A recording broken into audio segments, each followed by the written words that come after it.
very first podcast. We are Selective Aggression. My name is Tanner Schertz. I'm the Vice President of ManiacBall, and I got my good friend here, Robert. Why don't you go ahead and introduce yourself? All right, I'm Robert Livingston. I'm an advanced analysis writer, lead, maybe. I don't know. Kind of working on getting a promotion from Tanner over here.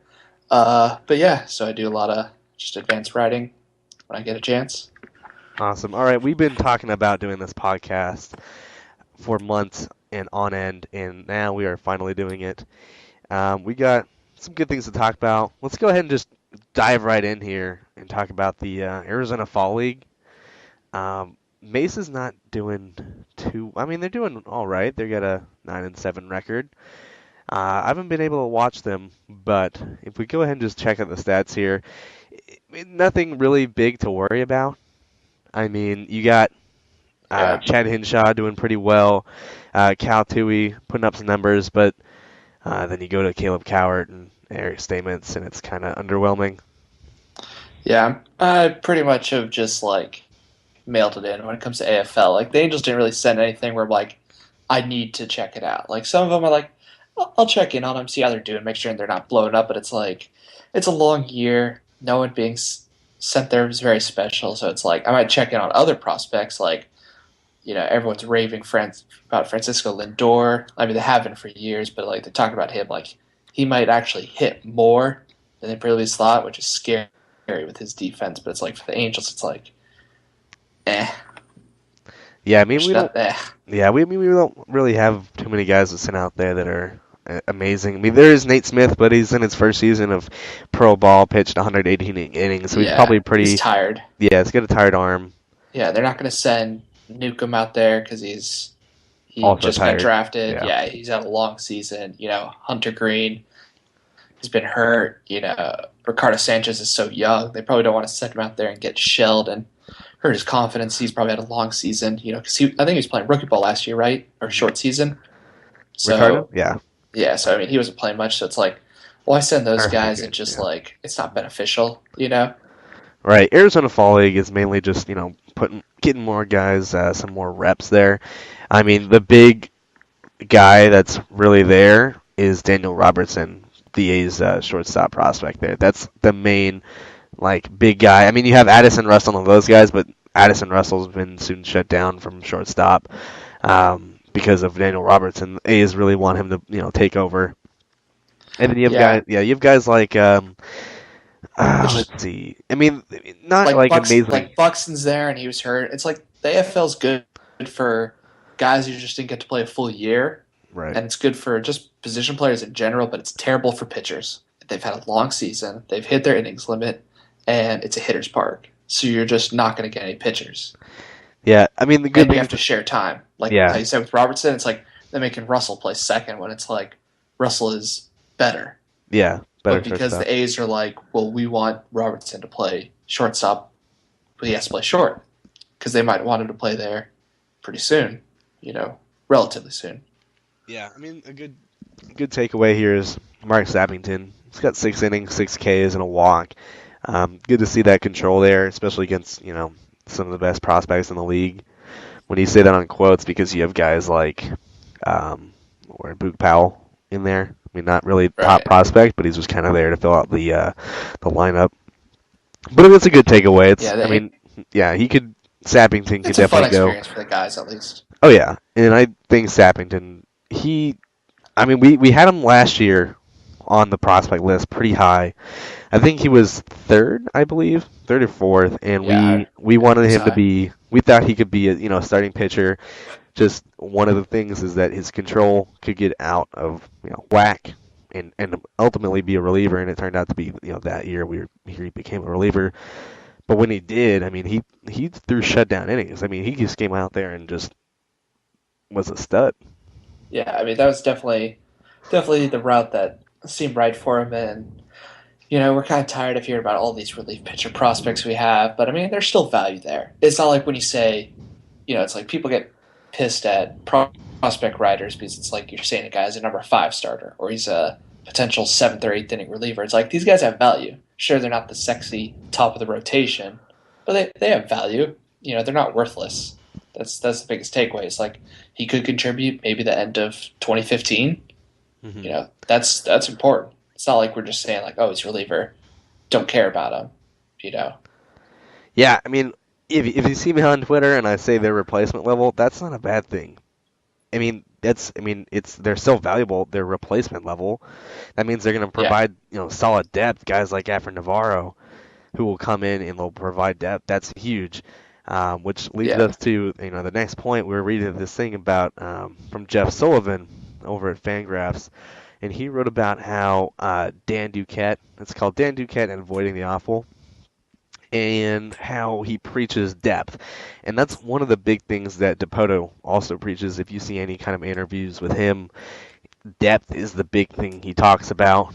There was an interview, podcast on MLB Trade Rumors where they interviewed Matt Klentak, who is a assistant general manager with the Angels, and he also preached depth, which is a huge thing. And what Sullivan did was he looked at the negative WAR leaders from 2012 to 2014. The top, well, really the bottom, is coming out at negative 8.3 WAR was the Rays. They had the lowest total of those years, which is really good. And then next you see the A's, the Nationals, the Braves, and then the Angels. And then the big story was the Orioles. So obviously, we're doing pretty good there. And that's I'm with Andrew Friedman, the ex-Rays GM who just became president of baseball operations for the Dodgers. It's like he's basically going there. It's like people are like, oh, he's a genius and he's working with unlimited budget. And it's like, no, he's there to stop excess spending and spending on To stop being dumb and just stop throwing giving money. Brandon Lee a 3-year deal when he is terrible. Right. That's what he's in there to stop. And obviously look what he did with the Rays. Like basically building that organization. Obviously it's impressive, but it's like to be able to win, but be more cost efficient. Because it's like you can spend $200 million, but do you want to spend $200 million or get the same amount of value for 175? You'd pick that 175 because it's like, especially if you're owner, because you're starting to get into more profit. But just Right. being more cost efficient. Yeah, I mean, after giving Brian Wilson 20 million after throwing And with a 13.2 player innings option, with a player option. Yeah, it's like it needs to be restated with a player option. It's like the only way he doesn't pick that up is if he goes out and has like a 0 ERA. right. It's Yeah, like, what like giving like Andre Ethier a 5-year deal when it's like he wasn't a bad player when he gave it to him or anything like that, but it's like he was on the wrong side of the aging curve or getting towards it. He's left-handed, was starting to hit worse against lefties, and it's like, okay, where do you think this is going? You're paying him $17 million a year. It's like, and you're only getting $8 million out of it. It's like, all right, you're getting wins, but it's like, how much do you really want to pay in excess? yeah. I mean, Andre Ethier's a platoon bat. That's who he is. He's now It's like 32. it's like if he went on the open market the You're not getting year that. that the Dodgers signed him, it's like, okay, he would have gotten a big deal. Hmm. But at the same time, it's like the smart teams Or don't not, go out right. and sign that free agent. It's like you don't see the Cardinals going out and do that. It's like when they got someone like Matt Holliday. It might not be a great comparison in terms of like going out and get someone, but it's like he has continued to do pretty well. It's probably because they did the work to be like, all right, we think he's going to age pretty well. Stuff like that. Right. It's just that's what Friedman's out there to really do is be way more efficient, not have those negative guys, not even have like replacement player level players making 10 million. You can't do that. It's just not smart. Doesn't matter. I don't care if they're printing money underneath Vince Scully's booth. You can't do that. It's just not smart baseball. Right, and going back to that list where the Angels were ranked 11.5 of negative WAR and the Rays were at negative 8.3 at the top. Down at the bottom, you see the Dodgers with negative 18.8 WAR. That's definitely something Friedman will work on, getting more depth to that organization. And, I mean, that's the good thing you want to see out of Dipoto, Yeah, like out of our yep. organization, is that, we're up there with the Rays, the A's, and the Orioles. Yeah, And the Cardinals, too. yeah, I really like what they've done overall. I feel like we talked about this before. It's come up in rumors. It's like that Moreno really pushed for Pujols and Wilson. It's like they haven't been awful for the Angels or anything, but it's like they haven't been super efficient. Especially Wilson this year. But it's like overall, they do a pretty good job. And a lot of it was a holdover from the previous GMs. Like the Ibars and the Kendricks and stuff. But overall, it's like just getting really good guys like Joe Smith. I wasn't a fan of that deal because three year deal, even at $5 million a year, 3 year deal for a reliever who is completely relying on Babbitt basically to be good. It's like, what are you doing? It's like, oh, well, he basically made all that money back in the first year of his deal. It's like, all right, I think they got a good idea going here. Yeah, I mean, I don't mind the 315 deals. I mean, that seems to be the norm among those relievers. I mean, there was the Scott Downs deal that wasn't done by Dipoto, right? That was done by Regan's. Yeah, But I mean, that was a good deal. He put out, a solid, I mean, it's not amazing, but he definitely provided value. He got us, Corey right. Rasmus back, who's now a, pretty good reliever. Might even be Which, stretched out wow, to a I starter. gotta say, that deal, everyone was talking about how every team should have a Corey Rasmus in their org, and that even though Scott Downs, with his age, he wasn't really like a true like lefty specialist, a loogie, No, you he was know. really good. And people are like, "How do you only get Corey Rasmus back?" And I Mhm. thought to myself like, I really would have seen maybe more of like a give me that toolsy 17-year-old from the Dominican Republic who might turn into a guy. I was like Corey Rasmus, like okay, he fills out the AAA bullpen, but like what does he do? And it's like, all right, so we might have something of value here. It's like, am I fully chips are all in on his past season being legit? Not quite, but it's like there's something there. He provided value. There could be something more. Yeah, I was talking with when that deal went down, like all these Braves fans were like, "Oh man, Corey Rasmus, he sucks. He gives up home runs. He walks." And if you look at the minor league stats, that's true. I mean, he was a starter, and most relievers are, they're failed starters. And if you look at the minor league numbers, it's not like he put up solid numbers there. He still, his No. walks per nine were pretty bad. And then same thing even in Salt Lake, not great. And you're looking at an all right reliever that's going to go up and down, and then you know, he comes to the major leagues in 2014 and tosses 56 innings of Yeah, he was pretty good. 2.57 earned runs and gives us over Yeah. a win in value. I mean that's really good. I mean that's another thing what Dipoto preaches is depth, getting those arms that you can just shovel down in the minors and bring them back up when you need to. Yeah, it's like I might bet on the side of caution and just say he's still an up and down guy, but you can't argue that he was helpful in 20 that he wasn't helpful in 2014. Like being that, you know, emergency starter type of role and stuff like that, like he has a legit chance to be the long reliever for the Angels. I know fans will want him to be the number 5 starter. Uh huh. I just don't buy that. I think if he had to face a left-handed heavy lineup, you know, he couldn't get through it the third time, or stuff like. I'm not a huge believer of that yet, but I mean he could be the guy who goes 2 innings every game, or every 2 games or 3 games, which is like not many teams have that. And more teams need that because it's painful when you're going through a game and it's like your starter comes out of the fifth and you have to go 1-1-1-1, and you don't have that guy to get 2 innings. It's like if Rasmus is legit and could go 2 innings and provide you solid numbers, it's like wow. I guess they might have saw something they liked in Rasmus, but then again, like you said, he wasn't that good in the minors first, so it could have just been a mirage this year. But it was good depth. It worked. It worked really well. Yeah, I mean, though, I'd rather have a Corey Rasmus go out, pitch a couple innings a game, than have, just Wade LeBlanc or whatever you can find. I mean, we signed Joe Pinero to start a AAA game, I believe, and he started a couple games and then got suspended for drugs. But I'd rather pick up a Corey Rasmus than I pick up just a random pitcher off, waivers or just the free agent. Yeah, it's like, especially now that we've seen him, it's like he's not just like one of those guys who just rears back. I mean, he kind of does rear back with the fastball, but he doesn't just throw the fastball, and that's it.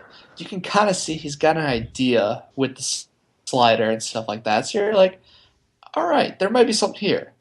If it's an up like we go back to say if a guy's a number 5 or a reliever, it's like even the up and down guy has some value. It's not a ton, but people underestimate going back to the depth.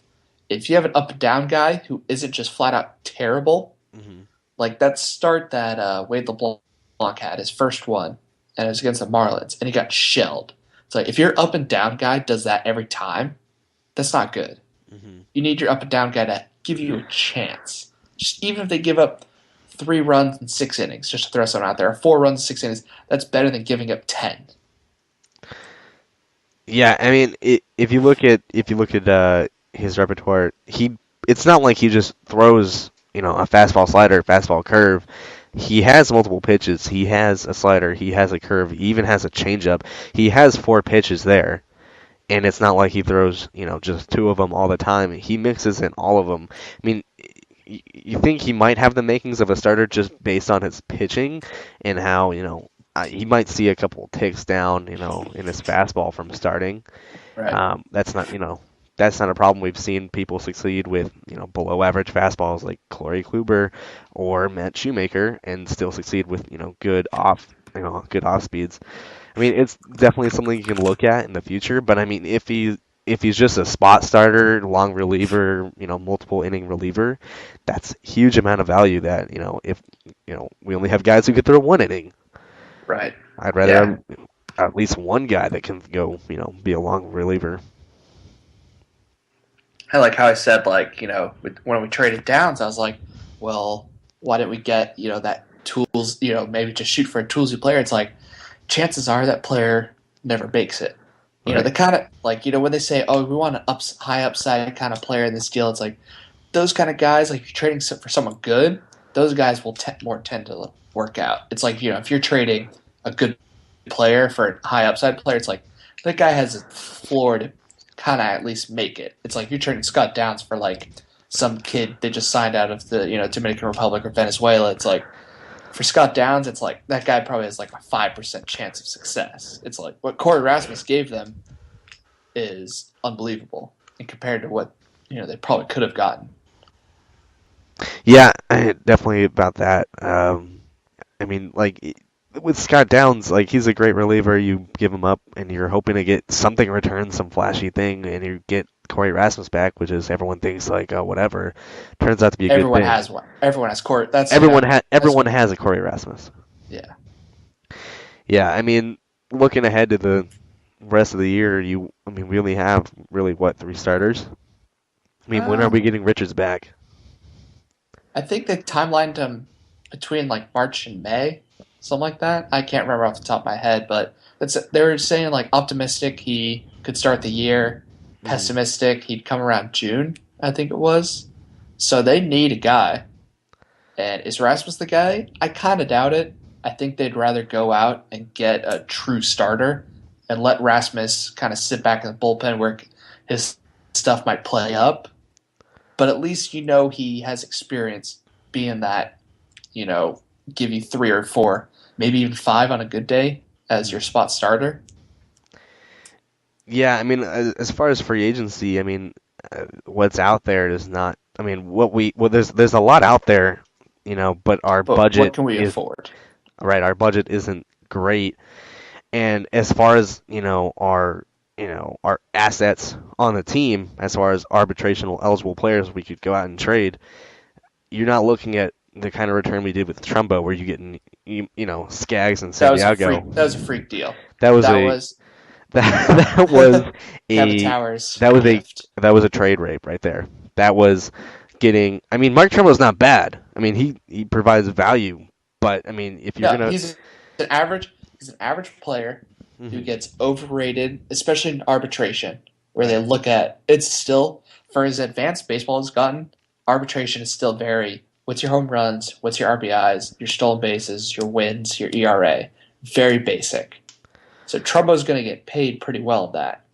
And when, I think, there's probably more people who are on this, but like Keith Law, I know was saying like basically every time we talked about Skaggs in 2013 was like his stride isn't long enough. His stride isn't long enough, and it's like this is a guy who goes out and sees like a bunch of people. He doesn't focus on like one league or one area. It's like he Right. sees Skaggs like a couple times, and every single time he's like, hey, and he gets a lot of notes from people too. It's like, okay, this guy who draws a lot of his work from talking to other people, there's probably a point to this. And it's like, how did the Diamondbacks not say like, well, if we stretch out his stride, he'll increase velocity? No, he's done. We must trade him. Yeah, they were the ones that shortened his stride in the first place. They changed his, I yeah, yeah, and it's like, well, I don't get it. everyone can see, he's got a loss in velocity. Why don't we try, actually doing something about it? Doing something that worked when he was with the Angels, and I think even when he started with the Diamondbacks, it was like it was working. Why is this changing? Yeah, I don't understand.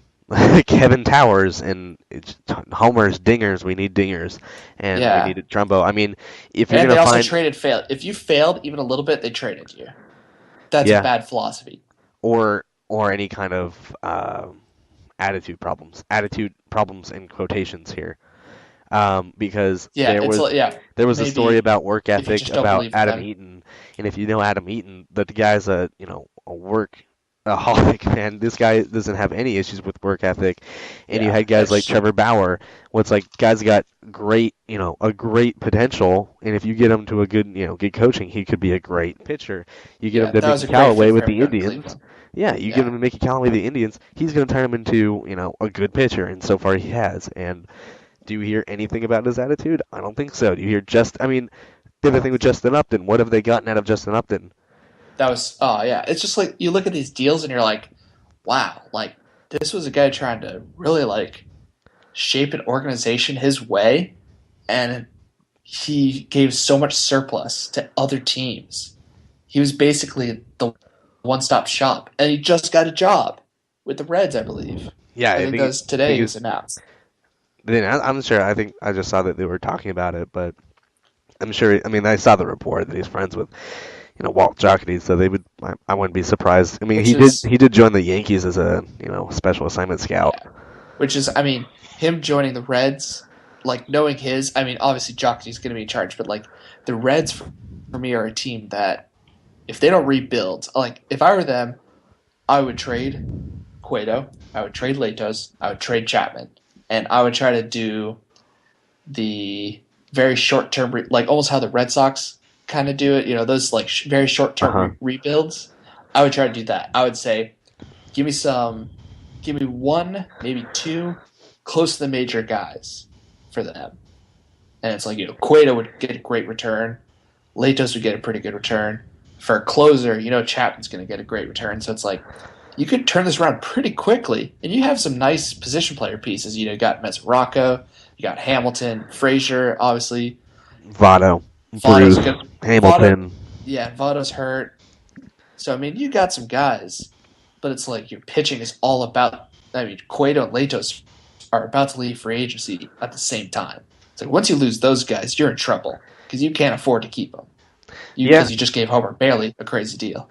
yeah, they do have some good. I mean, the farm system's not awful. The farm system's good. They do have some good Yeah, I mean, arms. if Robert Stevenson had taken a step forward, you'd be a little more optimistic. But he kind of just stayed the course. Didn't improve. Yeah, also an interesting thing about the Reds is how they're drafting. They're drafting, um, was it relievers? Was it Nick Birdie? Am Oh I yeah, thinking of? yeah, relievers that they turn to pitchers. It's their Yeah, thing. was that Nick Uh, Birdie? Was that the Twins? Who was that? no, Nick Birdie. Nick Birdie was the Yeah, it was the Twins, but he's Twins. not the guy. It's It was Nick Howard. Lorenzen. Nick Nick Howard. Howard. Nick Howard. I think Yeah, Lorenzen was also Lorenzen. Yeah, I think so. Let me yeah, check that. yeah. They like trying to turn relievers into pitchers or starting Into pitchers. starters, But I yeah. can't remember. I Yeah, can't. it was Lorenzen and it was Howard. Those guys were, Yep. relievers in college, and they're gonna stretch them out to look like starters. And so far, I didn't think Lorenzen would be drafted as a pitcher, but he was. I mean, he turned out a pretty solid year in Double A. Yeah, and Howard, from what I've heard, especially in the NFL, like what I've heard, what I've read, is he's kind of looked like he might make it as a starter, but most people are like they're just gonna have to put him back as a reliever eventually. That's what a lot of people, a lot of scouts are getting the vibe of, and it's like this is the Reds' style is to do that. I can't think of anyone off the top of the head where it's worked. Because I mean, Homer Bailey was definitely a starter. Latos obviously they traded for. Cueto was a starter. I mean, maybe there's someone, but it's like it's funny that that's their style, but then Aroldis Chapman has never been a starter for them consistently. It's like I just don't get it. Well, I mean, if they, we'll have to wait to see if it, how it turns out. But I mean, if that could be a new thing that their player development has figured out, a good track for pitchers, and maybe we'll see, a lot of, good pitchers come out of there. I mean, we'll have to wait to see, how they deal with Singrani and Stevenson. First off, Singrani, that's actually he was a closer in college. I'm pretty sure. I wouldn't be surprised. Yeah, but I mean, at the same time, he's all fastball. Hmm. He's got Yeah, he's he is all fastball. he doesn't he doesn't have a breaking pitch. He doesn't have a changeup, and it's like all right, and he's got great deception, but at a certain point, it's like right-handed hitters are going to crush you, and it's like pretty good. Last I checked, a pretty good amount of major league hitters are right-handed and can hit a fastball. So it's like if they figure out the deception, you're done. And then obviously the deception comes from a really funky delivery, and he got hurt. So it's like, okay, so what's scary about college closers is they're not babied. We think of major league closers, and they're like they come in, they pitch 3 outs, that's it. Oh, oh no. I've watched the college games, and It's brutal. they know their closers are the best, and they will pitch them, when they need to. No, yeah, it's absolutely. I mean, you got teams like Rice, TCU, Texas, a couple others, which basically like they leave behind a trail of broken rotator cuffs and elbows. Yeah. It's scary, and it's just like, and they get abused. So it's like you think like, oh, we're getting a reliever who has nice stuff, and he hasn't really been used, but it's like even though he's pitched less in terms of pitch count, total, and innings, how he pitched or was used was probably more harmful than the starting pitcher who's pitching every 7 days, maybe. Yeah, I mean about that too. If we look back at back to the Angels and look at your relievers here, we have guys that pitched a ton. Mike Morin just 60 games. Yeah, Jepson 74 yeah, games. Joe Smith 76 games. That is a bit scary considering Dane De La Rosa blew out throwing 75 games, and that was just 72 innings. yeah. I Smith threw feel like 74. see, at least some of them have experience doing it. Like I'm definitely scared for that next season. The Angels bullpen, like Dipoto, I don't know if he'll win Executive of the Year, but he at least deserves a nice golf clap for what he did with the bullpen. It was really impressive, but they were riding them so hard because Weaver, Wilson, Santiago, Shoemaker, and Rasmus, at the end, it was like they were not pitching much. They were going to the fifth inning, Yeah. maybe sixth on a good day, and they were just abusing that bullpen. It wasn't abuse like Houston Street's got to pitch 2 innings every night, but it's like you're pitching out of 7 days, you're probably pitching 5 of them or 4, and it's like okay, that's fine in a week, but it's like you do that for 2 months, and it's like, well, what is this going to do? Dane De La Rosa last year was a huge example. Like that was almost too predictable. Basically going from not pitching that much to 75 games. Yeah, but that's the scary thing about relievers too. Is you look at Sean Burnett. Sean Burnett's a guy that was consistent. That was a great sign by Dipoto. I mean, solid lefty. You're looking back at that Scott Downs deal, a guy that's been pitched a lot, pitched every year, and was consistent, never really hurt, and just Sean Burnett gets hurt. I mean, Yeah. this guy threw 73 games in 2010, 2011, 69 games, 2012, 70 games, got hurt. And you look at Joe Smith. Joe Smith is a guy, same thing. He throws, different, throwing styles, but still, he's got that rubber arm. But still, 2011, Yeah. I mean, 71 at games, least with 2012, 72 games, 2013, 70 games, and now 76 games.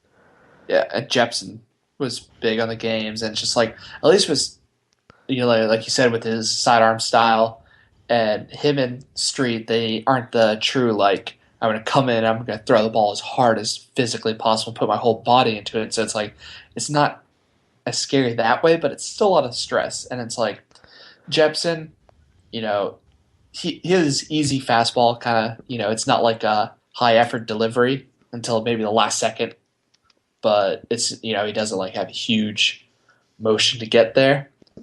But still, over 70 games, that's a lot. And Mike Morin too. I mean, he already got hurt. It's kind of scary. I mean, that's what's nice about the Angels having relief pitcher prospects, even though it's not good to have them be your best guys. Right. Be towards it's kind of sucks when you're looking at everyone else's prospect list and they got for the number 5 prospect they got this really toolsy 18-year-old playing shortstop who they just got out of the draft, and we got a relief pitcher as our number 5, and it's like, well, these two aren't really aren't the same, but having a lot of guys like Diaz, Bedrosian, Sappington. Yeah, I mean, that's exactly it. I mean, when you have guys like that, you have depth, and that's another thing that Dipoto, I mean, he's done. I mean, if you look at what he said in the past in interviews, he said, I'm not sure how long ago this was, but he definitely said it, is they wanted to change how the bullpen looked. They wanted different looks coming out of the bullpen. Dipoto did that. He brought in Houston Street. Guy throws, in the windup. It's not an overpowering fastball. He has Joe Smith. Amazing windup. Amazing windup. He has Mike Morin throws a great changeup. Fernando Salas. You have Corey Rasmus, Jason Grilly. You have all these Vinny Pastano, Michael Roth. You have all these different looks. He just goes out and does what he needs to do. You need, rotation depth. Go ahead and get Skaggs and Santiago. Do we need different looks in the pen? We'll do that. And he went ahead and does it. He just does it. Yeah, I mean, really, like for the bullpen, like the only guy when you think of a reliever, like if I just said, think of your average reliever, or just think of your kind of generic reliever. It's like the only one of the Angels bullpen I really think of is Kevin Jepsen. Yeah, of guys who are still there. Yeah, because Grilly kind of fit that mold, but like Jepsen he throws 96 plus. His slider comes and goes. Sometimes it'll grade out as a 30, and I've seen him throw some that are like towards the top end of the grading scale. And his changeup, he has to slow his body down to throw it. So it's like he's the kind of guy where you're like, all right, he's a reliever. But when you have like Street, there's your average reliever, like the guy who clearly couldn't throw enough breaking pitch, like couldn't control his secondary stuff. Or couldn't not even just control, just throw good secondary stuff to be a starter. But he throws gas. That's a reliever. And you got Street, who's all about that finesse, just hitting the spots, using the changeup and slider to keep him off balance. Things are slightly off speed, enough to get that timing slightly off. Smith, I mean, he's not like very average, but like that sidearm, some guys do it, but he comes from a pretty drastic angle, so you're getting that look. Like you said, Morin with the changeup, it's like he's a righty who can get out lefties. That is not as common as you would think in a bullpen. And we have 2 of them. We have Salas, too. And Salas. And there you go. So it's like some pretty interesting arms. It's not just like, when you look at the Royals bullpen, it's kind of hard to compare because they all have power arms. Yeah, I mean, Herrera, he's kind of what you think of a power arm out of the bullpen. Holland has a good slider. Davis he throws his just absolute wicked cutter. But they're kind of more of what you think about with relievers.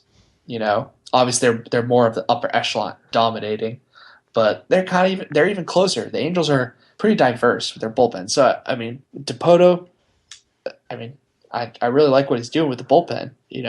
I'm not sure if that's enough to get him Executive of the Year, but I mean, it might.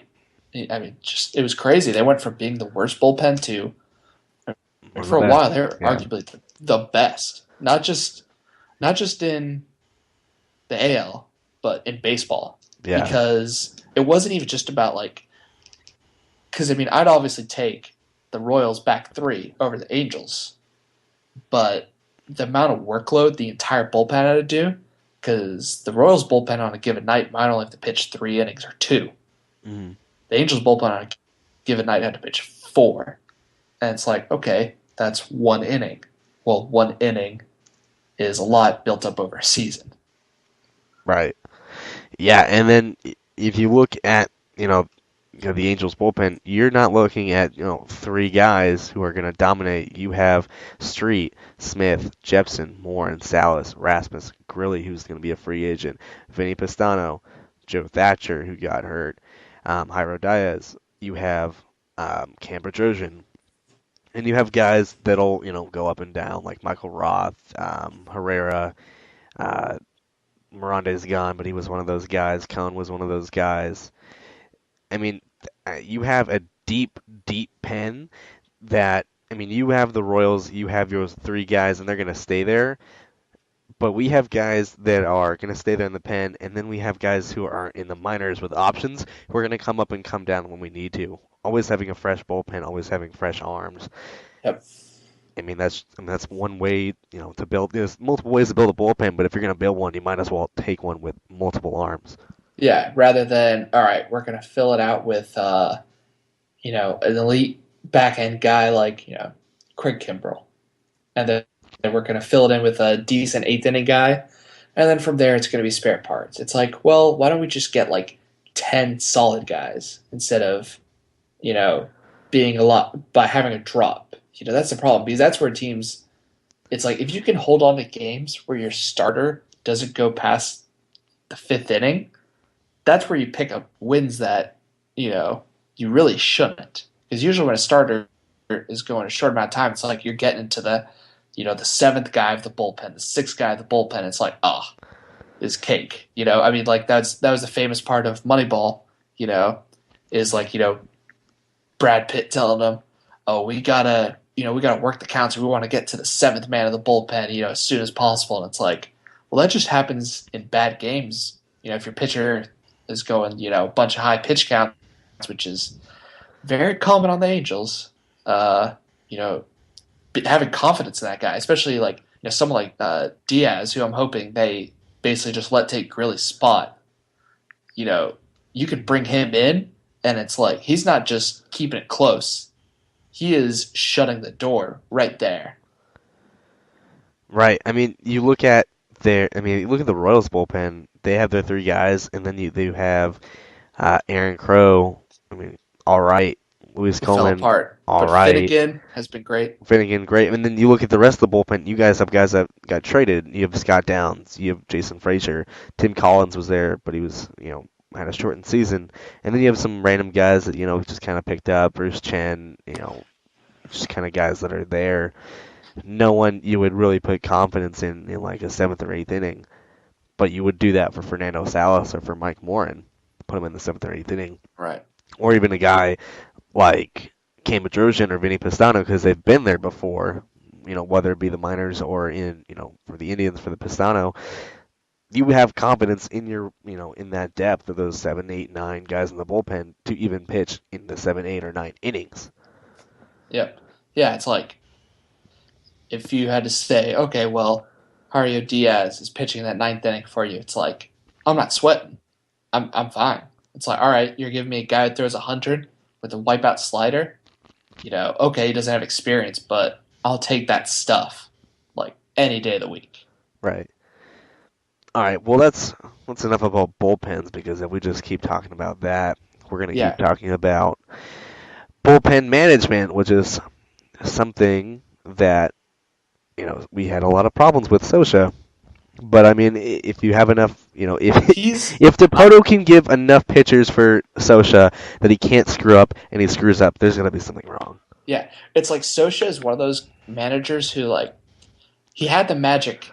Everyone's talking about his bullpen magic before, and you can see it. Like there's still games where you're like, no manager would do that. Like no manager would go to their bullpen in this situation. Mm-hmm. Kind of thing. Like he will sometimes have the quick hook on the starter that most managers absolutely would not do.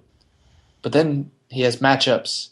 He just doesn't get certain matchups sometimes. It's like, okay, I can see where there's a problem. Mm-hmm. But he's still I still like him more than most because he kind of went back to having the set roles once they got Street, mostly because Yeah, the it lengthened the closer. bullpen, so you kind of do it. When they didn't have Street, they really mix and matched, and it's like he's willing to do that. He might not be as progressive in other areas, but at least he's willing to do that. Whereas some managers are just like, I am so set in stone with how things have to go. If things don't go this way, we're Oh done. man, you just reminded me of the great Ned Yost quote of 2014. My When seventh inning guy. yeah, we were, and it's just a shame because we were 1 out away from Herrera, and it's like, why don't we just put him in? Yeah, or it's like how he had Herrera bat in Game 3.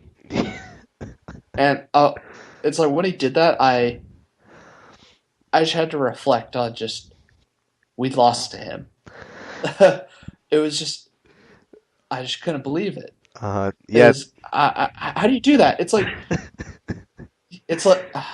you went to him in the sixth inning. It's like okay, congratulations, you've now accepted rational bullpen management 101.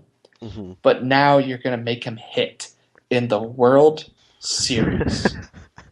There is literally no more important game.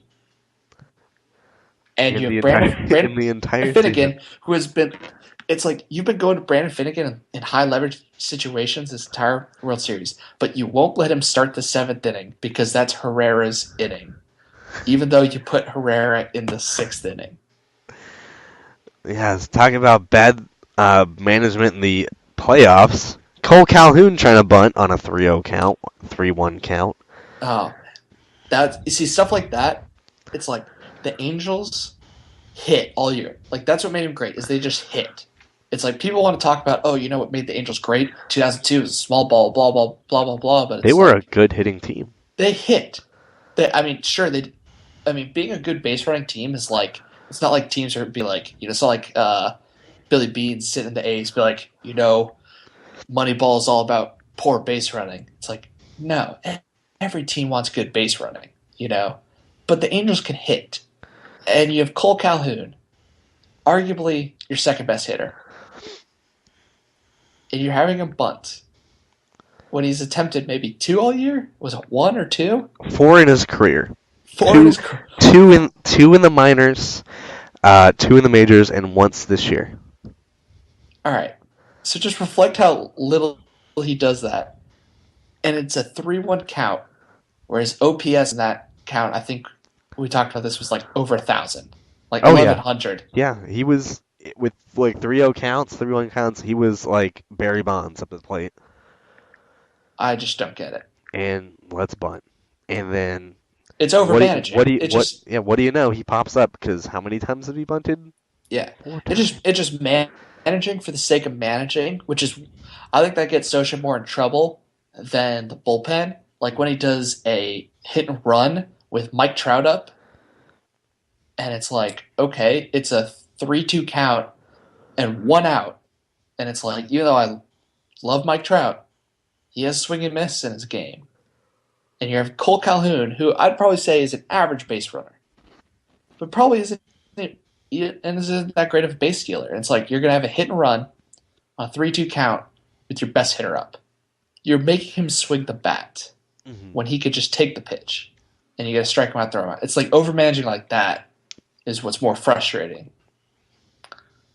Yeah, I mean, if the 2002 roster, how many sacrifice hits do you think was on the team? If you were to guess. Uh, if I had to guess, um, man, I feel like I'm going to be way off. I'm going to say 30, and probably like most of them were done by Eric Ibar. 2002, not this year. Oh, 2002. Yeah. 40? It is 49. Okay, that's And not bad. and most of them were I feel like done. most of them were done. Go ahead. Darren Erstad? Eckstein. Was it Erstad? Okay, I thought Eckstein might not have been it because he's bat leadoff, but yeah, that makes sense. Yeah, Eckstein had the most, and then compare that. So we had 49 there, and then how many this year? Oh, wait, so let me start. So think about that, though, with how much Sosha has changed his lineup ideas, at least because he had Eckstein batting leadoff and that many sacrifice hits, batting leadoff, Hmm. the guy getting the most at bats, and you're making him make outs. Just think about logically how much he's changed having Cole Calhoun hit first. But this year, I will say 25. Wow, 26, Woo. close. And And Eric Ibar. actually, Oh no, John McDonald. yeah, John McDonald. Yeah, well, he's That pinch would, hitting for Sac. Oh, I mean, that would I make can't sense wait to since he get. can't hit. I feel bad. BC's a nice guy, but having a guy on the roster who's a defensive replacement who really isn't that much better than anyone he's replacing, and he can't hit, it's like that's the total Mike Scioscia loves this person roster spot. That's the Jeff Mathis roster spot. Yep. I mean, I wouldn't mind having Gordon Beckham there in that spot, but it's not like Gordon Beckham Grant played. Green. Yeah, Grant Green. Grant Green. Yeah. Well, he can't field, so he doesn't really He isn't, technically field a defensive replacement. but he can. I mean, he could play there. He can He hit. could. He can hit. Yeah, I mean that's the difference though. I mean, do you want a guy like John McDonald that can is your Andrew Romine, or do you want a guy off the bench who can is a pinch hitter, but can also provide average defense? I'll I take mean, the I don't. bat I mean, because I don't see myself. I don't see Scioscia pinch hitting, Grant Green for David Freese and having him play third, or for Eric Ibar. Maybe if there's, I mean, is Grant Green a better hitter, maybe Hank right-handed Conger. pitching? Yeah, maybe. Yeah, Hank Conger. I could see that. Yeah, because I feel like the rest of them, it's like because it's Freeze versus a righty and Green versus righty. It's like Ibar. You don't want to take out because he's probably average with the bat. But it's like Hank Conger, or if like Cowgill or Efren Navarro are starting, maybe those guys. So it's like, but even if you're giving Ibar the day off, and it's like Grant Green definitely cannot play shortstop. He probably can't play second. He probably can't play third. He could probably put them together over a day or two, but you don't want to play him there every day. He's more of the guy you want to push around to all the positions. So Yeah, it's like if you want to give Ibar the day off, it's like I'd rather have Green play there, and have the chance to hit to make up for it. Whereas you have a John McDonald type where it's like, okay, he might field a little bit better, but he's not but gonna hit. you're punting 4 at bats. Right. And I mean, that's the kind of thing with the roster construction. I mean, if you have a team that's amazing on offense, I mean, you could sacrifice that, taking Ibar the day off and put in a defensive guy there because your offense is going to pick up the slack because they're a great offense. But I envision Grant Green being a guy like Efren Navarro down at the end of the year. He's gonna, he'll play, he'll play second base, he'll play third base, he'll play short, he'll play left field, he'll play right field. He'll give guys days off, and he'll just be that guy. He'll just be that guy. He'll be Efren Navarro. He'll be the guy off the bench, like Colin Cowgill. Just a guy that would help out. Just that good depth. Well, we've come for full circle. We Yeah. were talking about depth, then managers or bullpens and managers, and now depth again. Yeah, that's the. I think it's that's time gonna to be move on to free agency. that's gonna be the We might the we might episode. just want to like We're now like a changing our title of from what is it, selectively aggressive, to it's all about depth. to just completely random bullcrap. Yeah, we could change it to that. All right. I think that'll go over well with our 3 viewers. Yeah. Yeah, I think we might have to like just put a time like where we start talking about stuff. They're just gonna be like, oh, at this marker we talk about bullpens, and it's like 2 hours later. All right, we talk about free agency for about 15 minutes. Okay, off to free agency. Where Now we're gonna talk about free agent bullpen arms. free agent depth. We're just going to talk about all the free agent, all the minor league signings we can go off of, which we've already done. We've signed a couple of guys, signed 3 guys actually, 2 outfielders and a catcher. More of DePoto just providing depth for us, which is great. But back on the free agents, we do have a list coming out pretty soon. It's going to be ranking the top, is it 50 free agents? Is that right? Yes, it'll be 50. Okay. And then how are we doing the ranking? Who is actually doing that? Is that you and Sean, or is that mainly you? Okay. So the ranking is going to be there's a couple of us who were able to fill it out. There's more about time. Who had time available was me, Sean, Brent, and I believe Joe, and I think Rusty. Yeah, Rusty did one too. And so we filled it out. We averaged the rankings, and it's not perfect. Not gonna lie, Mm-hmm. we did our best for how much time we had. But then we just did some write-ups on them, and I did a lot of them just to fill in the blank. Like there's guys like some of the more the fringe of the top 50. Like I kind of just started filling in, but everyone contributed, including Tanner. Yeah, that's me. I did. Yeah, No, I did write some. I can't rank. I can do prospects. I can rank prospects because we don't and you can have talk that about many. someone, but it's like put But these guys in order. It's like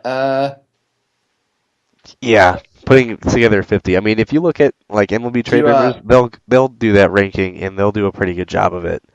yeah. As far as I us, feel I like mean, defer to them. This is just us like kind of doing our own thing. They obviously have something awesome. It's like we like people to read ours, and it's like we just want to do it just to reference it. Kind of look at like, hey, here's 50 guys, and you don't have to look at it like, all right, number 25 and number 26.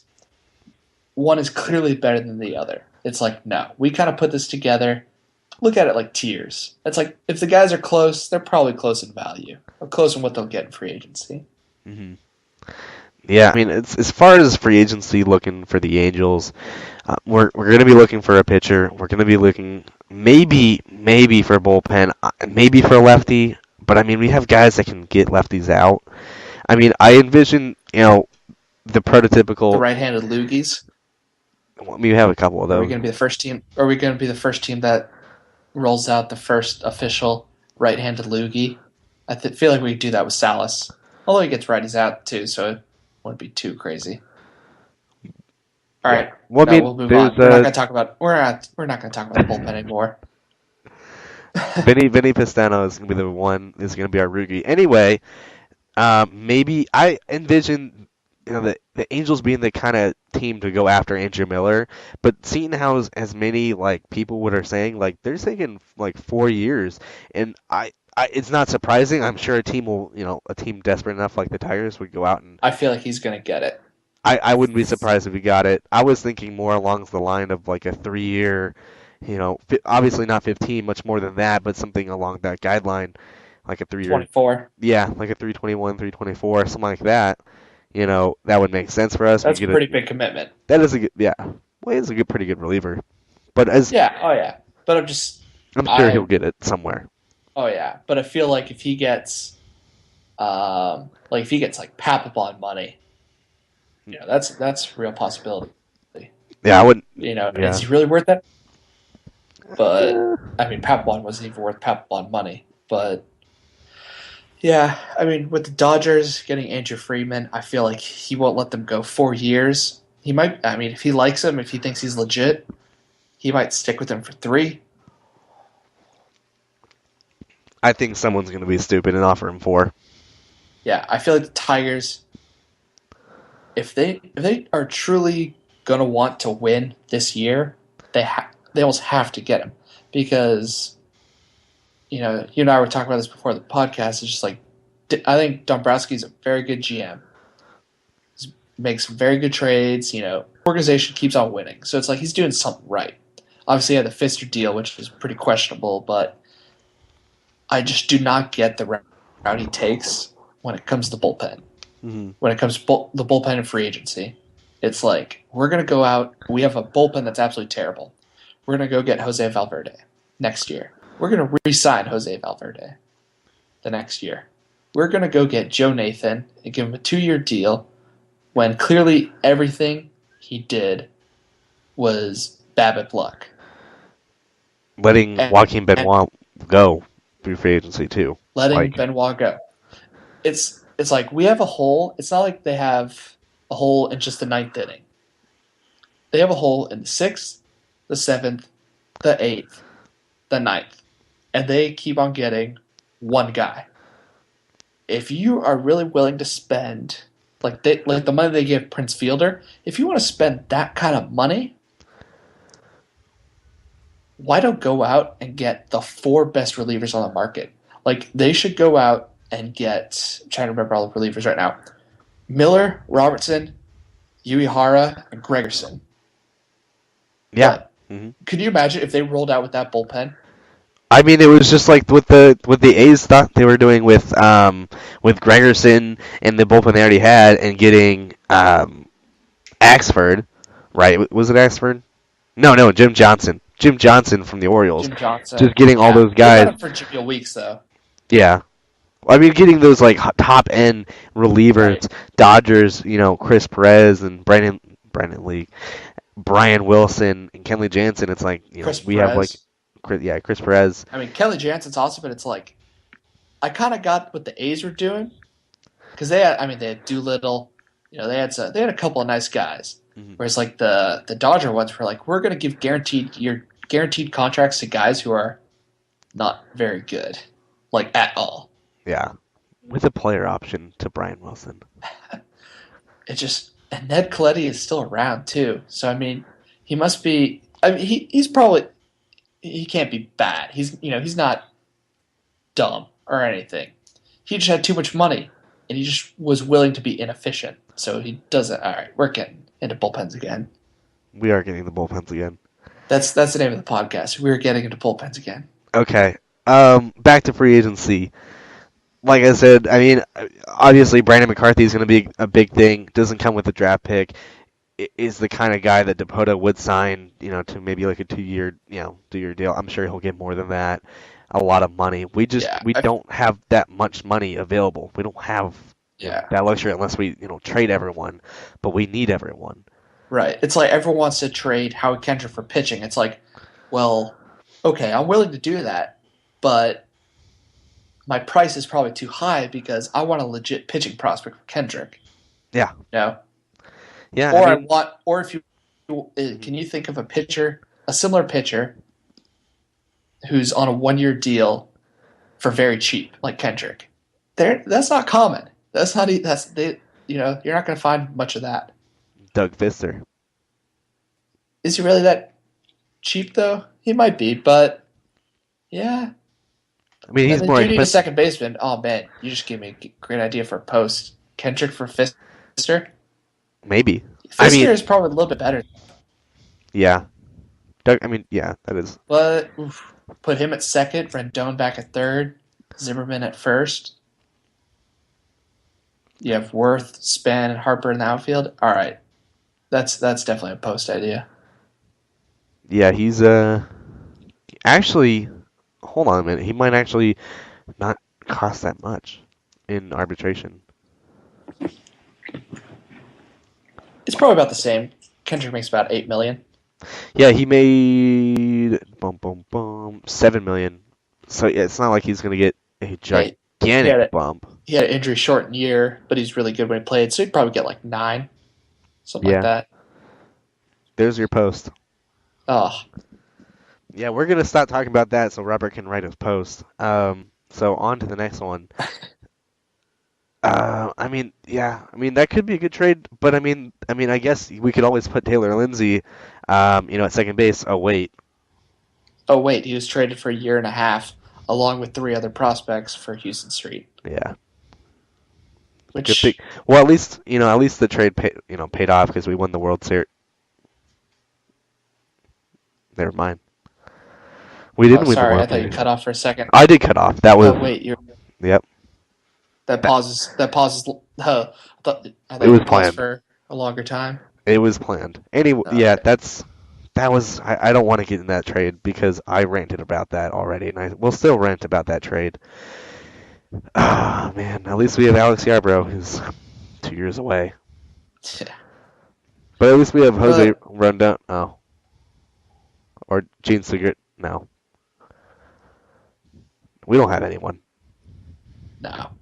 Let's just say that we better hit with all 3 of our top pitching prospects, which is pretty much not going to happen. Yeah, I mean, I like Newcomb. If Scott was on here, if you don't know, because Scott doesn't post much, Scott is the president of Maniac Ball. Started this whole thing. But if Scott came on here and talked about Maniac Ball, he would explode because He loves Newcomb, or talk about Newcomb. He would explode because he loves Newcomb.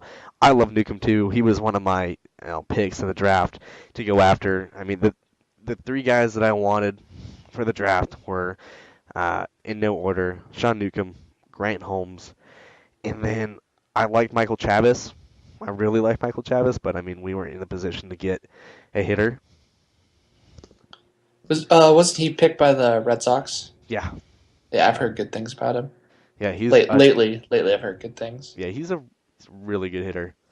Really good hitter. I wouldn't be surprised if he, I mean, if he became a bust, but I mean, that's the same thing with most draft picks. But I mean, he is a good hitter, and I really liked him. But I don't, we weren't in the position to get a hitter. That's why it really pissed me off when we talked about Schwarber. I mean, Schwarber's a good player, great hitter. I don't think he would, stick at catcher. But we're not in the position to get a catcher. We need pitching, and you're not supposed to draft for needs. But I mean, with the arms that were available, you had to take Newcomb or Grant Holmes. I mean, Newcomb was there, you had to take Newcomb. But Grant Holmes was there for a while. I mean, you could have taken him too. Yeah. What were we talking about again? Free agency? Yeah, bullpen. Oh, okay. But yeah, I mean, for the Angels, it really depends on what Artie Moreno wants to do with the money, which has been the question for a couple years now. And I talked about this in my luxury tax post that was right after the deadline, and in the off-season plan post, which was not too long ago. Just to give myself a little plug, but I just don't get. I don't get it. I don't get it because the luxury tax. If you go over it, it's not like you're spending $20 million. You're only spending a little bit more than that. You can always get under for the next year, which isn't a problem because we have money coming off the books. Exactly.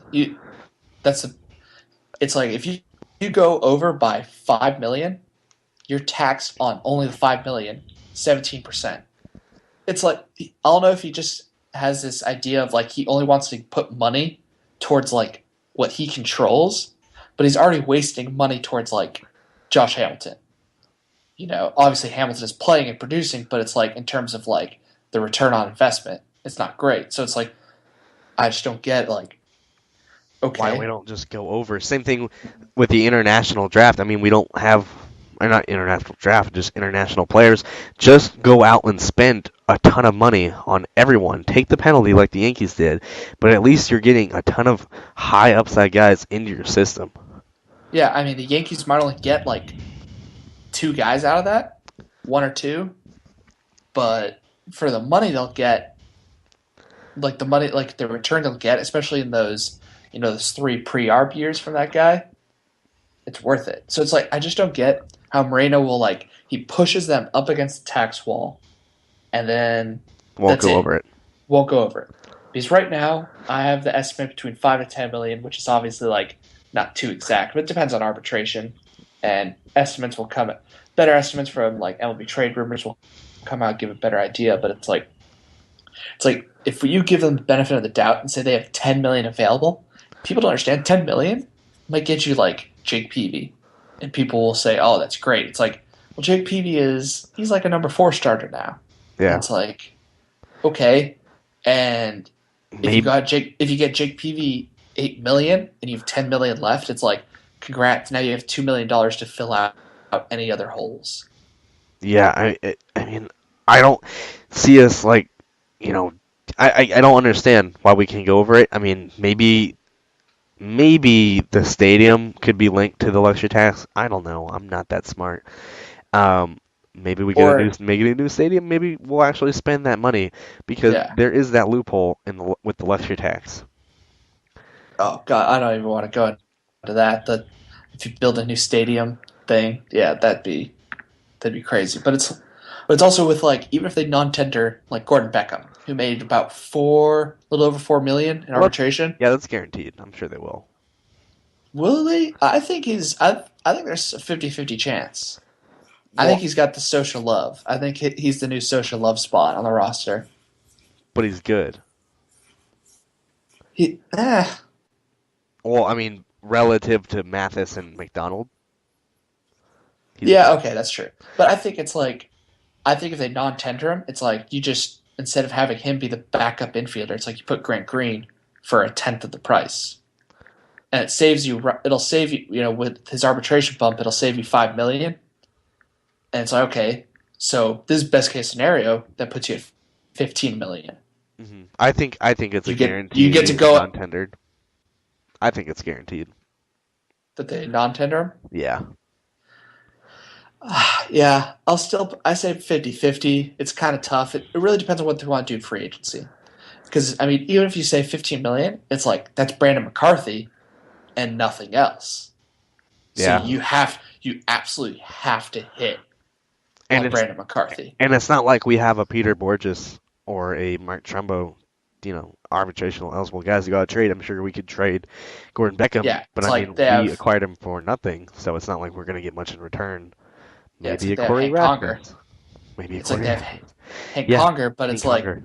you need a team that's like 100% sold on the framing, which is like kind of Trade him. it's Trade him to the probably a Dodgers. little. Trade him to the Dodgers. Freeman. I I I mean, Clayton guarantee. Kershaw loves Ellis. I guarantee Freeman signs Russell Martin. Guaranteed. Wow, that would be. I think I that don't know. I think that I think he needs he's. Freeman needs a framer.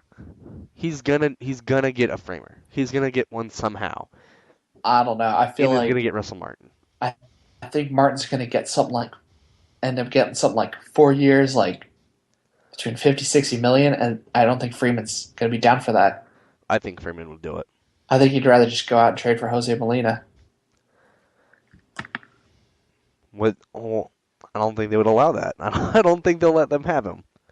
I think they'll just say, well, I mean, they do have Ryan Hannigan too, so I mean, maybe, but I think they get Russell Martin, or they trade for Hank Conger Yeah, for his backup. I don't know. Martin. I mean, almost all teams need a catcher, So I could see the Cubs, a couple other teams. So he's a very interesting free agent because he just had his best year, and a lot of it was BABIP driven. And I mean, he's a great defensive catcher, but we have no idea how much he'll hit, and that's the biggest part. Oh man, think of the Cubs with their lineup with Russell Martin and then them getting Joe Madden. And then signing John Lester and Max Scherzer. Yeah, they might just win a World Series. They're the Cubs. I'll see it when I believe it. We saw it on that one commercial, right? You know the commercial I'm talking about. Yeah, I know the one. It was a commercial, so obviously Well, you still saw one. can't happen It's in real life. possible. It's possible. Back to free agency. Back to the future. I mean, we don't have. I don't understand Artie Moreno and the money thing, the luxury tax. Why we can't go over. I think Gordon Beckham is a guaranteed non-tender, and we go with Grant Green. I think the organization really likes Grant Green. I mean, he was a first rounder. It's not like he's nothing, and I mean he can provide. He be a good bat. He could play all over the infield and out in the outfield too. I mean, I think they stay with Grant Green and Yeah, non-tender I Beckham. think. Yeah, I think it's pretty simple decision when you realize how much it saves you, and really just. I mean, if Green had to play somewhere every day, it'd be a little scary. Yeah, I mean, But I wouldn't want him playing every day. I mean, I'd rather have Gordon Beckham playing every day. And I mean, that's why you got to have depth and have guys like Luis Jimenez, like Sean O'Malley, and other guys like that who can actually, provide that depth in AAA to play it. I mean, I would rather have those three guys and, other guys to play, say, third base if Reese gets hurt than pay, Gordon Beckham, $4 million plus the other three guys. I mean, that's just not. I don't think that's too smart of using your cost when you could maybe sign a guy like Justin Masterson to take the back end of the rotation and maybe just like a guy that you could put in the pen. Francisco Liriano. Here's the thing with Liriano, and I put it in the post, and you'll see that in the free agent post is that it's the thing with him is like AJ Burnett. He's gonna succeed with the Pirates because of why he's there. They, made his repertoire to succeed in the defense they put him in. The shifting, the two-seam fastball, all that you've heard before. He goes to the Phillies. he's a year older. He's gonna decline a bit, and he's not gonna succeed. He did not succeed as well because he's not in that good situation. I think the same thing with Liriano. I mean, we are a good defensive team. Maybe not a great defensive team, but we're a good defensive team that does shifting. But I'm not sure if you put him in that environment that he does well. Plus, with all his arm injuries in the past, I'd be He's a iffy on max Liriano. 160 innings. That's all you're going to get from him. Good thing we have depth. Yeah, we'll just fill another 40 from Rasmus. Yeah, But yeah, and it's like we also don't have that pitching coach guru, you know, that can turn a pitcher around. Which like is Masterson. yeah, like we don't for someone like Masterson, you don't want to go out and spend money on him because we don't have someone like Don Cooper on the White Sox who teaches everyone a cutter and makes him a brilliant pitcher. Or, the Indians are very good with their guys. The Pirates, the Cardinals, they take broken players and work with them, and they basically fix them, and then they end up flipping them for a higher cost or like a draft pick. The Angels don't have that. They just, Yeah. I mean, there's really not much to add on it. They just simply just do not have a history of doing that. Now, most teams don't. It's not like you guys say, "Oh," I'm sure the people who are anti Mike Butcher will say, "Oh, well, that's another chalk up another reason to fire him." It's like most teams don't have that. They just don't have a wizard. So it just doesn't make sense to say, "All right, we're going to give Justin Masterson X million of dollars when we can't fix you. We're just going to run you out the same way you were." Yeah, I mean that's the problem.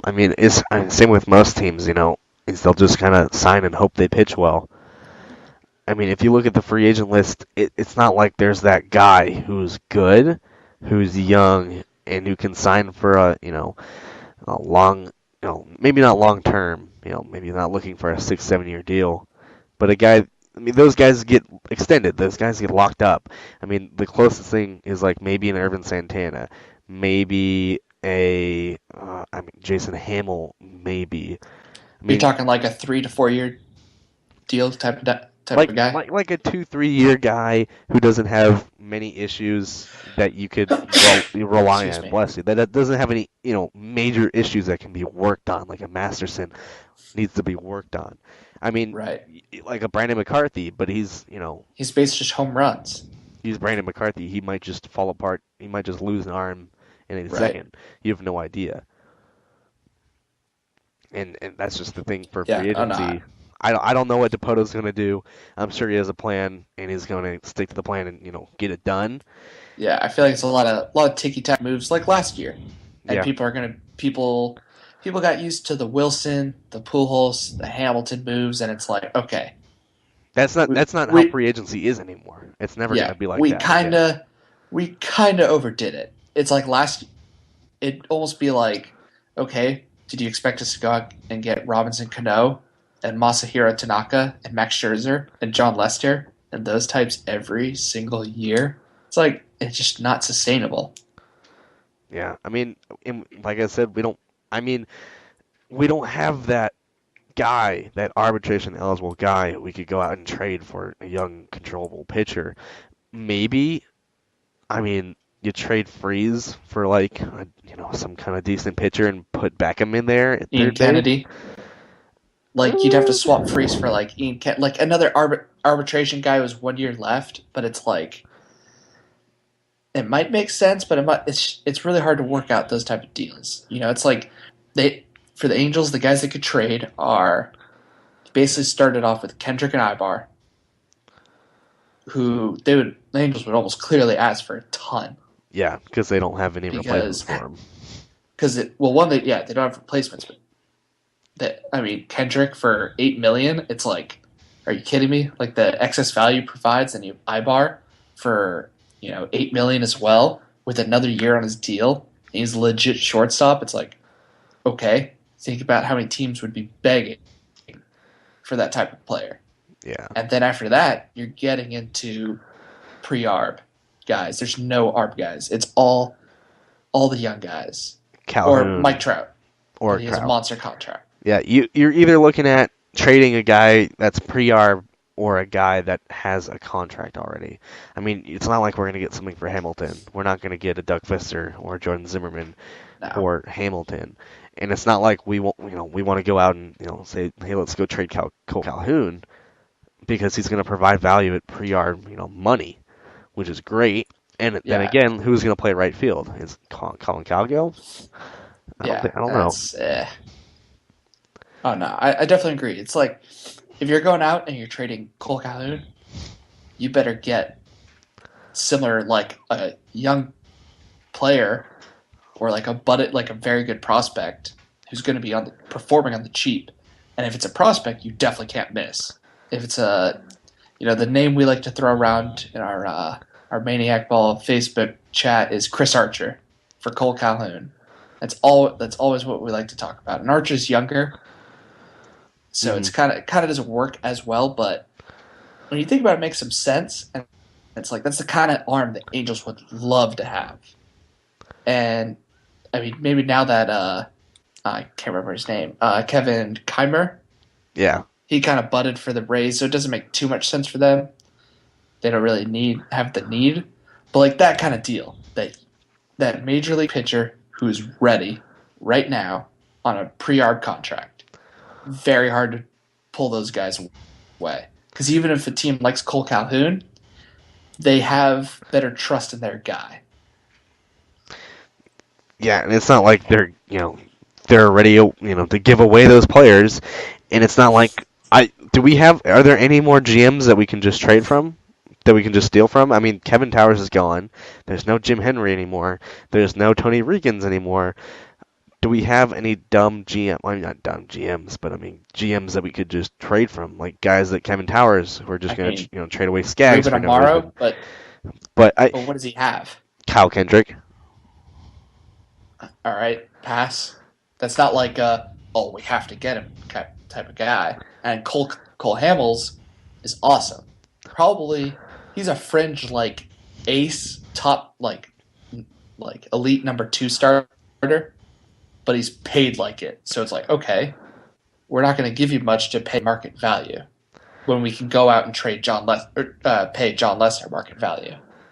So it's Yeah. like, yeah, there's really not a GM where you're like, all right, he's the type of guy we want to deal with. I, you know, I wouldn't be surprised if DeBoto went ahead and called the Rockies, and because surprisingly they do have rotation depth. They do have a ton of good guys that we could trade from. I wouldn't be surprised if some kind of trade went down with the Rockies. Tyler Chatwood. I would. I hate you. I hate you. Tyler Chatwood for Chris Ionata swap would honestly be a great trade right now. That's the kind of trade that would be great right now. I liked Chatwood when he was with the Angels. I liked him. I thought he could be a good pitcher. And now he is a good pitcher. But he's not healthy. But he's not healthy. That's the worst part. Oh, and in case people didn't get that, Chris Iannetta was traded for Tyler Chatwood. Yeah. That was the original trade. Wasn't that his first move? It was either that or the Jeff Mathis trade. I think there was. Yeah, I think it might have been the Jeff Mathis, and it was just like he probably just. I'm sure. I don't know if GMs operate like this, but I imagine like doing a Gmail group mailing where it's like, hey, I have Jeff Mathis available. First offer wins, and it was just like, all right, that's my first move done. Yeah, I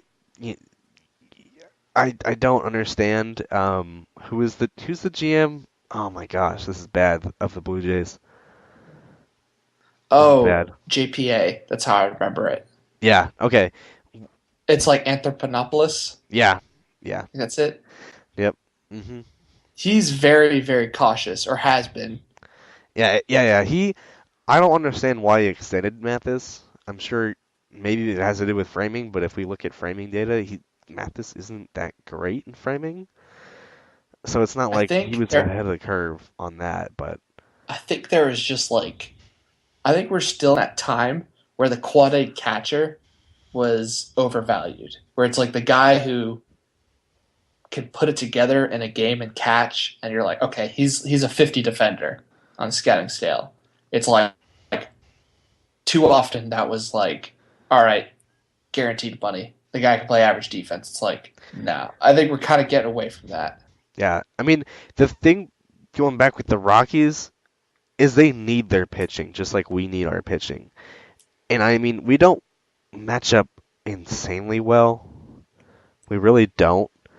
But I mean, I don't know what the new GM is going to do with the Rockies. How they're I going think, to are they I think going it's to kind of just par for the course. are they going to just just stay in their ground and just kind of do what they have to do to try to compete, or are they just going to do a complete rebuild? I don't think they will because they just extended one of their pitchers. I think it was Jorge De La Rosa. Yeah, which I do Um, not get.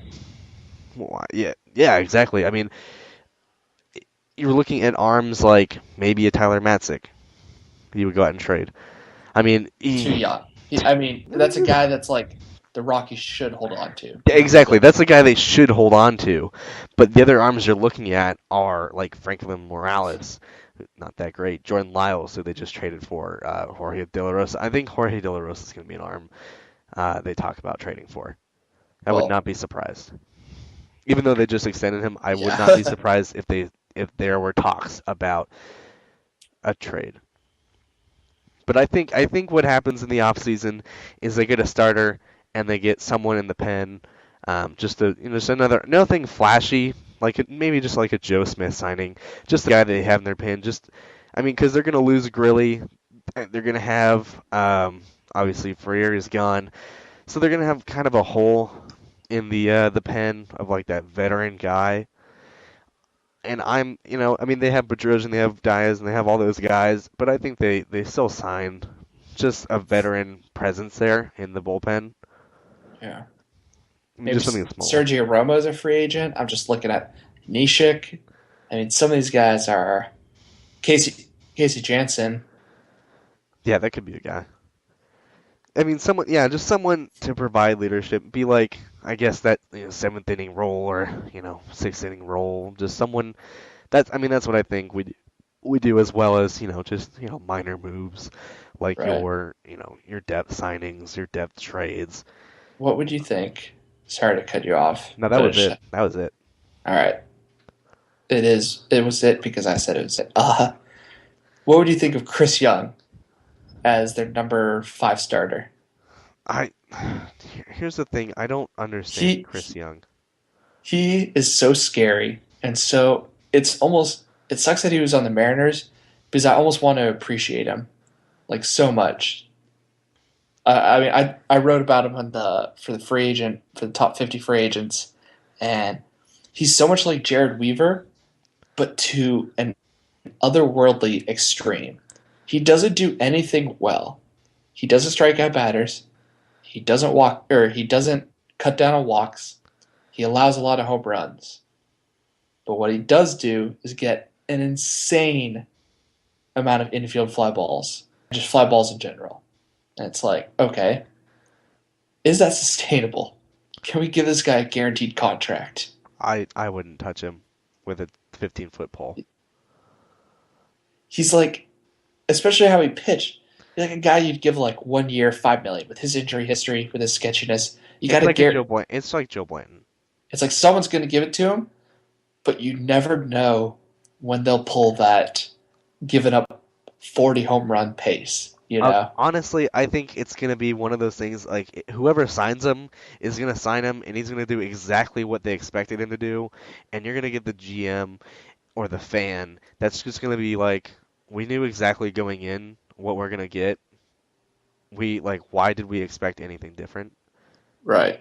It's like I knew exactly what was gonna happen. Why did I even why did we Dead expect him to dead be dove like an do not A? eat. What? Oh wait, do you watch Arrested Development? No. Oh, okay. So for all of you Arrested Development fans, all one of you who are probably listening to this, the dead dove do not eat reference. What else could I have expected? Continue, Tanner. Okay.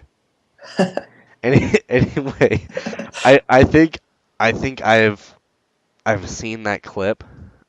You've definitely seen the image. I've seen the image. It's quite famous on the Yes, interwebs. that's what I picture when that happens. Like signing Joe Blanton. what else? What else could I have expected? Yeah, getting Tommy Hansen. It's like, what did I expect from a guy whose shoulder looked like hamburger meat? That's true. I thought he was gonna be okay. I was Oh, wrong. I was so big on him on the Braves, but Oh yeah. I I thought Blanton. You know, I really thought hard about Blanton. I was like, this is stupid. Right off the bat, I'm like, this is stupid. I'm like, you know what? Let's think about this rationally for a second. did And you I'm talk like, yourself into it? Because I I did. talked myself into it. Yep, I did. And I'm like, you know what? He's gone. Like most of his starts have gone. 6 innings or later. We don't have that great of a pen. He's the guy that's going to go out there. He might not, be like a 3 ERA, but he'll go out and pitch 200 innings and save our bullpen. And I'm like, you know what? Maybe this makes sense.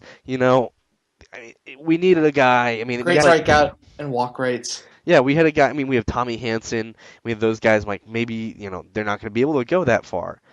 And I'm like, Blanton could make sense. He could go 200 innings. That could make sense. And then he goes out and sucks. And I I don't know why I expected any more than him to suck. I talked myself into it. Yep. All right. So speaking of things that go bad, who would be the one free agent? I'm sure there's some. And you could think about price or just think about performance. The free agent on the top 50, you would avoid. Avoid, just completely avoid. Yes. Uh, And I think considering price would probably be the best option because it's like obviously I would not consider player X because he's just not going to be good, but player X at this salary. um, you know, James Shields. That'll be my guy. So you're going like way up on the list. I would stay away from James Shields. I was thinking that, James Shields seems like the kind of guy the Angels would sign, um, you know, before, but not with Dipoto, with, him being very against, trading away or giving away his draft picks, which was great. It's very smart to do. But James Shields strikes me as a guy that Riggins would have signed, no problem. And Riggins, well, not Riggins, but Shields, I, I, I would stay away from him. I would not sign him at all. And then I don't. And then before, I mean, we were talking about Victor Martinez, and he's asking for a 4-year deal. That's scary. I think it's scary, especially since it could potentially be like 4 years, 80 million. Like Yeah, that deal could get bad in 3 months. yeah, that's Whereas that's the scariest whereas at part. least James Shields, it's like for him it depends. If he gets like 5, 85 million, so that's like 17 million a year, it's like that might not get bad until like basically 3 years in. Yeah, I It's see. like I Victor don't see him getting Martinez, 100. I see Shields getting a CJ Wilson type deal. yeah, add in some inflation. So like Yeah, CJ I didn't. got Yeah, yeah, so CJ got like 75. So add in a little inflation. So yeah, like 85 makes sense, but it's like yeah, Victor Martinez, his deal could get bad really quick, but yeah, you. him, Nelson Cruz. Oh man, I. that might be my guy. I mean, Nelson Cruz is exactly. I mean, I don't think anyone is going to expect him to hit 40 home runs again. I think I don't think he will. if he signs a 4 year, $70 million deal with the Phillies, I wouldn't be surprised. I wouldn't be surprised if he goes out and either hits 40 home runs or plays absolutely terrible. What do you think about Chase Headley? What kind of contract do you think? I haven't heard anything about Chase Headley, but he seems like the kind of guy. I don't think he'll ever have that same breakout season again. Nah. But he could provide. I mean, he's a great defensive third baseman, and he Yeah, could definitely provide good value there. he's one of those guys who's going to be underrated by the general public because so much of his value comes from playing defense and playing defense at a position where like Andrelton Simmons plays shortstop and we see him make plays that are like because shortstop gets so many plays and it's just like oh that's impressive. Third base you don't really get that as much, especially since he was playing in San Diego. Not a lot of press, but it's like he gets so much value from defense that's like most people don't care. But I mean, he's average with the bat. He's, I'd say, probably a plus plus defender. And I don't know. I feel like he could get a 3-year deal, maybe for I don't know, 12 million a year, so 336. I'm just kind of ballparking. That sounds about right. Seems like a lot to me. I'm kind of just asking things in the form of a question instead of like making statements. I was thinking under But 10 million a year. no way. He made 10 million this year in arbitration. I feel like he's got to shoot for at least that. I'm sure he'll shoot for more, but I don't think he'll get over. I don't think he'll get over 11 million a year. That's Yeah, I mean, like it depends if he wants that third year or that even the fourth year. He might get it because some team might be crazy enough to give it to him. But yeah, he's one of those guys who I think will be undervalued by. It's like if he signed a 3-year, $45 million deal, I wouldn't be that opposed to it, assuming he keeps hitting at an average rate. He's kind of gone down. Like two, 2012 when he went off, it was had an MVP type of season. Then the next year his hitting went down, and this year his hitting's gone down again. But it's like his defense has taken a step forward. It looks like so. If he signed for 45 million 3 years, it's like I wouldn't really bat an eyelash, especially if it was by a team I consider smart in uh-huh. quotes. I'd be like, okay, it makes sense. But I feel like your generic like general writers who aren't super into like diving into defensive metrics and all that kind of stuff or looking at park adjusted numbers, they'd be like, wow, this is an abomination to baseball. To put some hyperbole onto it. Yeah. I mean, ultimately for the Angels offseason, I'm not too sure what's going to happen. All I know is that we have a little amount of money, and Dipoto has some kind of plan, and I'm sure he'll go with that plan and stick to it, and accomplish whatever he wants to accomplish. So we're approaching an hour and 30 minutes in this podcast. So Robert, do you have any final words here? Uh, wow. We did not hit a lot of stuff we were planning on hitting, did we? We hit on a lot of stuff. I mean, we were going to talk about Gold Gloves. We could run through that real quick. Okay, yeah. So for the Gold Gloves, everyone is pissed that Which I Mike will Trout say, and Ibar weren't a finalist. But go ahead. right? Yeah, I will say that for the most part, I do not pay attention to Gold Gloves like at all. Like people get outraged and stuff, and I usually just scoff at it because it's a joke. I mean, that's the biggest thing, but it's still considered a general like a good recognition thing, and you want good players to be recognized. So that's the most I care about it. I Yeah. don't I don't get upset over it. So you'll kind of get that's my background of it. But yeah, go ahead. Yeah, I mean, I don't care who wins it. I just like you. I'd rather have people like I think they should have more finalists for it, just so good players are recognized of what they did. I mean, Yeah, I like that. Mike Trout didn't have a great defensive year, but he's a great defensive player. So I mean, give him the recognition. I mean, he didn't do it the previous years. He had even better defensive years, but ultimately, I don't care who wins the Gold Glove. If you want to see how big of a joke the Gold Glove is, look up Rafael Palmeiro and see the year he won the Gold Glove and how many games he played for Space Hat. Yeah. I'll give you a hint. Or It was under 20. or how about the fact that Derek Jeter has so many of them? Too soon. What was it like 4? I know we're supposed to be respect like as if he had just That's, died or something, nah, too soon. but Too soon. too soon. Hey, 2, just like his number. Oh my God. It's just Too soon. it's a flat circle, but That's bad. Okay. but I mean, it's like yeah, look at that, and it's like obviously would I've liked Eric Ibar to get a finalist recognition? Yes, I think it's debatable whether he's the best. I think JJ Hardy's a fine pick. Like if they go with him for the AL shortstop, I'm fine with it. If they go with Escobar Ramirez, I'm just gonna be like, I'd rather Hardy or Ibar get it. But it's like Cole Calhoun got nominated. I don't really think I'd pick him. I might. I mean, Kevin Kiermaier was, even though he didn't play as much, was pretty ridiculous. I saw him play a few times, and he looks amazing.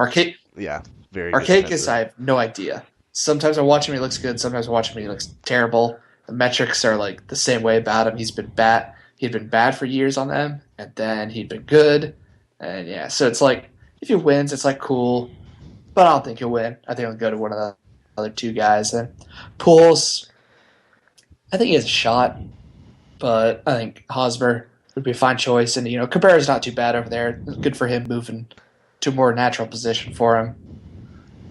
He's a lot more agile over there. But Pools has a shot. And he had a good year. People forget that he can still play some good defense at first. Yeah, definitely.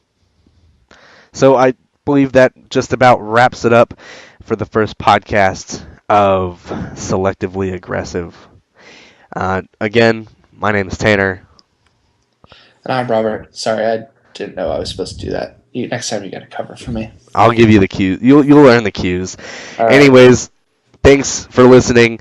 I'm sure once we be popular on our 200th episode, and we have more than 3 people watching, those 3 people We'll have will 4. remember us. Yeah, maybe, and they'll come back to this first episode and listen to us talk. But for now, that's it. We'll see you again another time.